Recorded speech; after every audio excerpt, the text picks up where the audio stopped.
Jonson. She's up in the 6th frame, double working, and she's been the only person so far that has been able to consistently conquer this right-hand lane. You can see how Liz got here, defeating Shannon Plukowski, 226-193, and then Missy Bellander.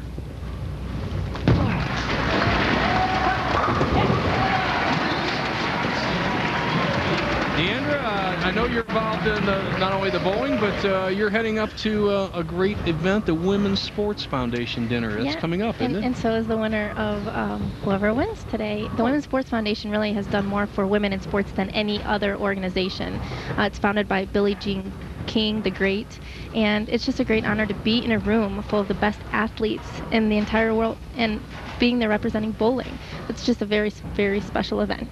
Well, congratulations, Deandra Beatty for bowling. That'll be at the Waldorf Astoria in New York. You'll love it. Thank you. Boy, and speaking of loving things, right now Liz Jonson's loving this cheetah pattern and takes a commanding lead after 7 frames, 39 pins. And you were right, Bo.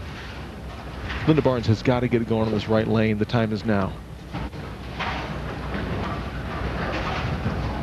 This is the pair she bowled that 289 game on, so she knows she can strike.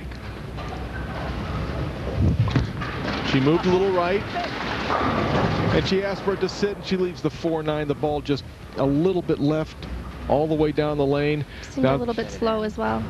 Yeah, maybe the speed a little low, a little slow. She's got a chance to make this. She'll have to slide the 4-pin into the 9, and boy, right now for any chance, she's got to do it. Well, that's a chance she had to take on the first ball, though. She could not be fiddling around with more buckets and all that. Now she can slide. The odds of making this for Lynda are about 5-1. And she did it. What a great shot. You know, it's hard coming off that commercial break and throwing the same shot that you just left on. Wow. It's easy to get a little slow. Let's take a look at this great conversion. She does exactly what you said, Bo. Gets that 4-pin into the 9. 5-1. Looks like more like 2-1 for her. 1-1 at this point. It's easy. All right, let's see if that can be the impetus for her to get rolling here. She's been strike, spare, strike, spare, strike, spare. Needs to set up one here in the 8th frame. Keep some pressure on Liz Jonson. Oh, 7-pin does not fall over. It's a good shot. It's a great shot.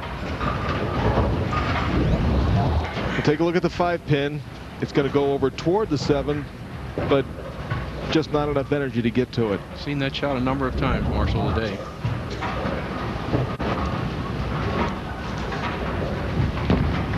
Lynda has been doing a lot of bowling lately, preparing for this final and also the World Cup in Russia next month. She's going to be representing all of us there, so good luck to her there. You got to be excited about that. Russia? Yeah, she's going to represent us well, I'm sure.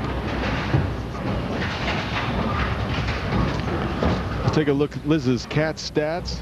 You can see that the position on the lane has been right around the 4 and 3 board on lane 25, a little bit deeper on 26. Look at that ball speed. And she leaves the 2 and the 10, maybe a little too much ball speed that time. And, you know, she's giving Lynda a little bit of life. Faster speed, hit right of her target.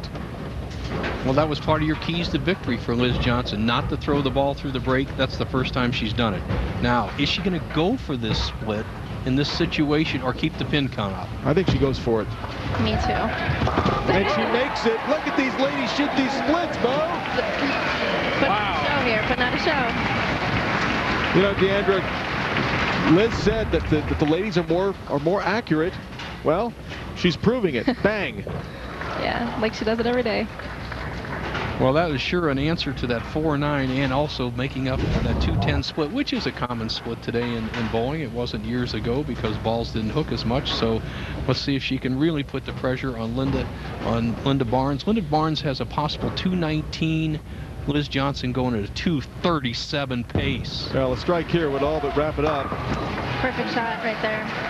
Yeah, that makes it almost impossible for Lynda Barnes.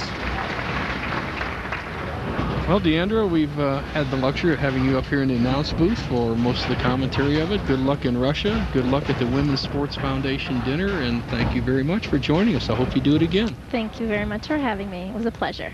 All right, Lynda Barnes finishing out 9th frame. She made a ball change, and very much like Carolyn Doran Ballard, she's going, why didn't I throw this ball earlier?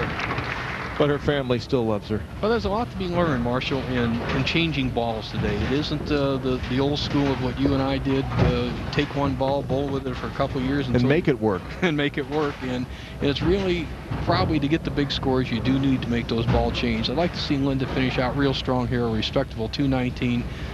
She has to be proud of herself. Well, just making it to the telecast for the finals is very important for all the women. Okay, maybe it was the right ball for that lane.